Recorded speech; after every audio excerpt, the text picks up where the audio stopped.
900 লাশ আমি basically social মিডিয়ার মাধ্যমে প্রচার করে মানে আমি টাকাটা অন্য এগুলি করেছি। তাদেরকে মানসিক শারীরিকভাবে নিস্তেজ না নির্যাতন চালাতো। কারণটা কি?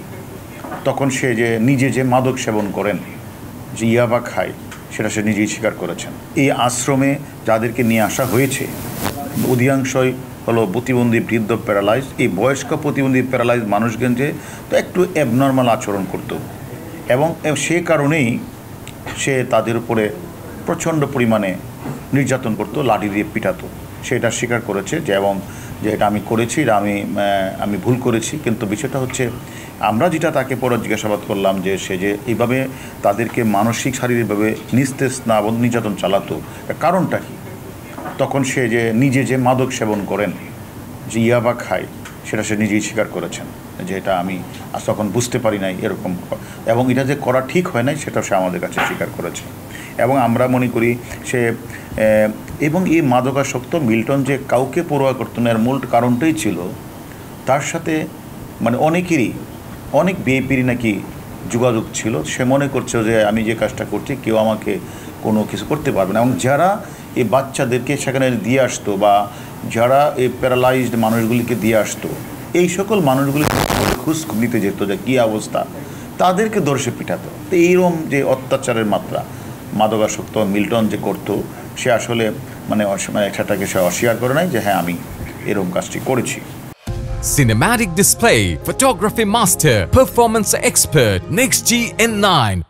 যার কারণে আমরা সে যে আপনারা দেখেছেন সে যে 900 লাশের কথা বলেছেন, এই 900 লাশও কিন্তু সে বলেছে হ্যাঁ আমি বলেছিলাম, এটা বলেছিলাম যে ওই যে সোশ্যাল মিডিয়াতে এইগুলি কথাগুলি বললে হয়তো অনেক মানুষ আমাকে টাকা দিবে, টাকা পাঠাবে এবং সে টাকাটা সে পেত।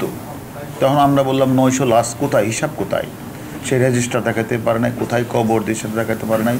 পরবর্তী বলছে সেটা বলে যে আসলে 900 লাশ তো আসলে আমি কবর দিই না, আমি আসলে 900 লাশ আমি বেসিক্যালি সোশ্যাল মিডিয়ার মাধ্যমে প্রচার করে মানে আমি টাকাটা অন্য এগুলি করেছি। সেটা পরবর্তী যে সে বলেছে যে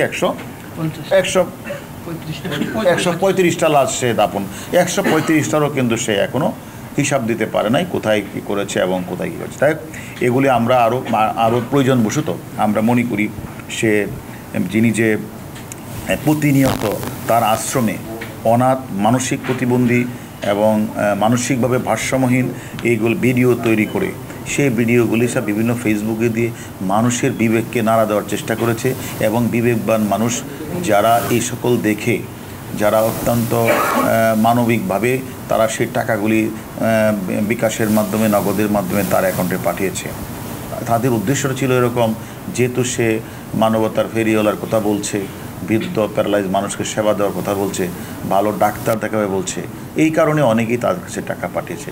কিন্তু দুর্ভাগ্যজনক হলে সত্য, সে এই মানে চাইল্ড অ্যান্ড ওল্ড কেয়ার যে আশ্রমে কোনো ডাক্তারও রাখে নাই এবং নিজে সে ব্লেড দিয়ে, ছুরি দিয়ে সে নিজে সেখানে এই অপারেশনটা করতেন। প্রয়োজনে নিজেই হাত পা কেটে ফেলতেন এবং তাদের যে রক্ত বের হতো এবং এই কাটাচাড়া কষ্ট পেল, রোগীরা কষ্ট পেত, কিন্তু আর্তনাদ করলেও মাদকাসক্ত মিল্টন পৈশাচিক আনন্দ ভোগ করতেন।